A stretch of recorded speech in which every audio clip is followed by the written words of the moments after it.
Hello दोस्तों, आज हम बात करेंगे यदि किसी व्यक्ति को हार्ट के रिदम का कोई भी प्रॉब्लम है तो उसको कौन कौन से जीवन शैली में या लाइफस्टाइल में चेंजेस करने चाहिए जो उसकी रिदम की प्रॉब्लम को कम करने में मदद करेगा।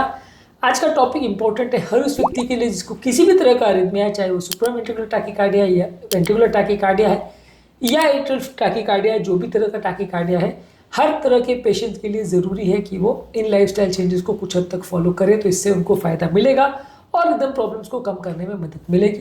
टॉपिक पर जाने से पहले जो लोग हमारे चैनल पर नए हैं उन्हें रिक्वेस्ट करूंगा कि चैनल को सब्सक्राइब करें, वीडियोस को लाइक करें, शेयर करें, फॉलो करें, कमेंट करें, पूरा देखें।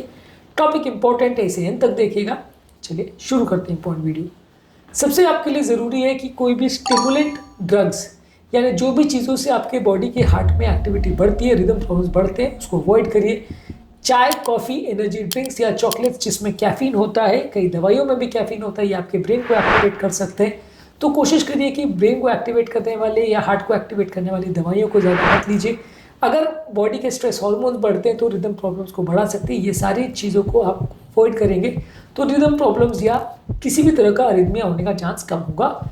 इसके अलावा निकोटीन जो भी चीज़ों में है, चाहे खाद्य पदार्थ या पेय पदार्थ या अगर आप स्मोकिंग कर रहे हैं, तंबाकू ले रहे हैं, जो भी चीज़ में निकोटीन है वो बॉडी के डेंजरस अरिथमियास को एक्टिवेट कर सकता है, रिदम प्रॉब्लम्स बढ़ा सकता है, उसको पूरी तरह से अवॉइड करिए।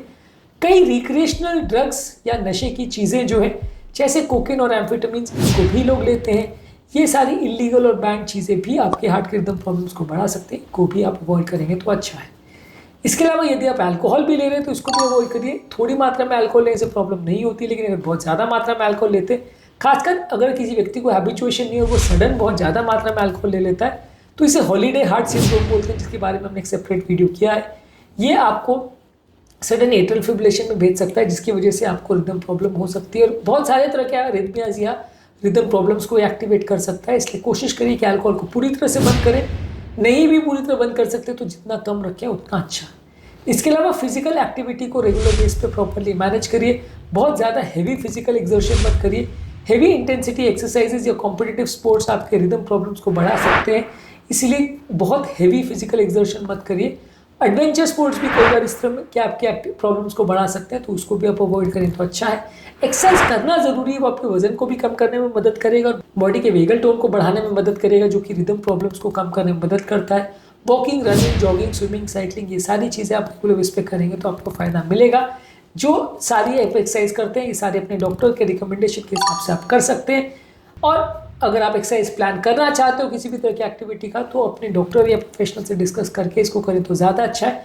उनसे हिसाब से एक प्रॉपर प्लान ले, एक प्रॉपर उनसे एक्सरसाइज का वर्कआउट शेड्यूल डिसाइड करवा के करवाएं तो ज़्यादा सेफ्टी रहेगा। हर एक व्यक्ति के रिदम प्रॉब्लम्स अलग तरह के होते हैं, हर एक व्यक्ति के रिक्वायरमेंट्स अलग अलग तरह की होती है, जिसको ध्यान में रखें आपके स्पेसिफिक डॉक्टर आपके लिए एक स्पेसिफिक प्लान डिज़ाइन कर सकते हैं, इसलिए उनकी सेवाएं ले तो ज़्यादा अच्छा है। इसके अलावा मानसिक तनाव को कम करने के लिए आप कोशिश करिए, एंग्जाइटी, स्ट्रेस को कम करने के लिए योगा, प्राणायाम, डीप ब्रीदिंग एक्सरसाइज, मेडिटेशन, ये सारी चीज़ें कर सकते हैं।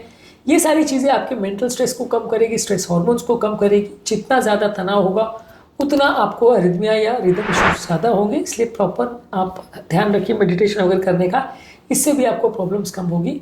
इसके अलावा जो खाद्य पदार्थों में नमक ज़्यादा है, जैसे प्रोसेस फूड है, सॉल्टी स्नैक्स है, कैंड फूड्स है, ये सारी चीज़ें ब्लड प्रेशर को बढ़ाते हैं, आपका बॉडी में पानी को रिटेन करवाते हैं, बढ़वाते हैं, इसकी वजह से रिदम प्रॉब्लम ज़्यादा होती है। शरीर का सोडियम, पोटाशियम, कैल्शियम, मैग्नीशियम, ये सारी चीज़ें प्रॉपरली मेंटेन करिए।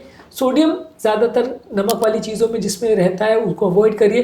पोटाशियम केला में और पालक वगैरह में ज़्यादा रहता है, टमाटर वगैरह में ज़्यादा रहता है। मैग्नीशियम नट्स, सीड्स और दूध प्रोडक्ट्स में या डेयरी प्रोडक्ट्स में ज़्यादा रहता है। ये सारी चीज़ों को आप लीजिए, लेकिन बहुत एक्सेसिव सप्लीमेंटेशन मत करिए, क्योंकि अगर ये बहुत ज़्यादा होंगी तो भी नुकसानदायक है, बहुत कम होंगी तो भी नुकसानदायक है। इसको प्रॉपर मात्रा में बॉडी में मेंटेन करना ज़रूरी है, नहीं तो ये आपके हेल्थ को बिगाड़ सकती है।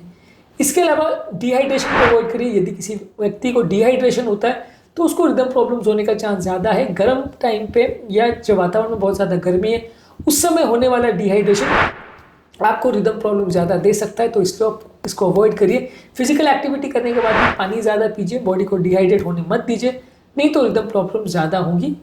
इसके अलावा एनवायरमेंटल फैक्टर्स जैसे बहुत ज़्यादा गर्मी, बहुत ज़्यादा ठंडी, बहुत ज़्यादा वातावरण में चेंज, ऑल्टीट्यूड में चेंज, यानी ग्राउंड लेवल से सदी पहाड़ पर चले गए या वैसा कुछ किया तो इससे भी रिदम प्रॉब्लम्स ट्रिगर हो सकती है, बॉडी का मेटाबॉलिज्म डिस्टर्ब हो सकता है। इससे रिदम प्रॉब्लम्स हो सकती है, तो इसको भी प्रॉपर मैनेज करिए। मार्केट में अवेलेबल कुछ मेडिसिन हैं, खासकर जो खांसी बुखार वगैरह के लिए लेते हैं, कॉफ सिरप्स अगर लेते हैं, इससे रिदम प्रॉब्लम्स ट्रिगर हो सकती है, तो इसको भी अवॉइड करिए।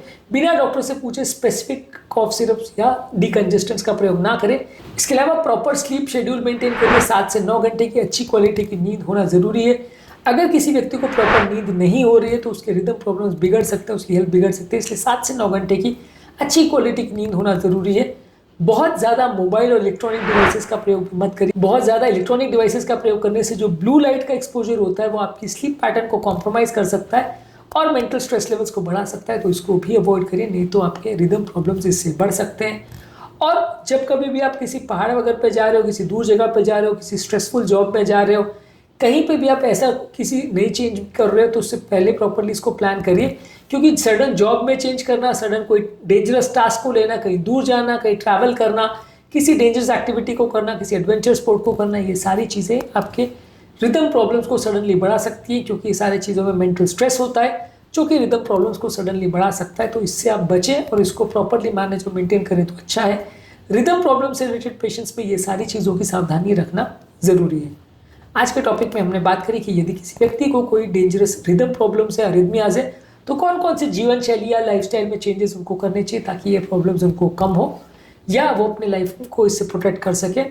इसके अलावा अरिथमिया संबंधित खाने पीने में क्या ध्यान रखना है और कौन कौन सी चीज़ें बेस्ट है वर्स्ट है, इस पर हमने अलग अलग वीडियोज़ किए, इनको जरूर चेकआउट करें। उम्मीद करूंगा कि आज के टॉपिक में कुछ नई बातें जानने को मिली होगी। जो लोग हमारे चैनल पर नए हैं उन्हें रिक्वेस्ट करूंगा कि चैनल को सब्सक्राइब करें, वीडियोस को लाइक करें, शेयर करें, फॉलो करें, कमेंट करें, पूरा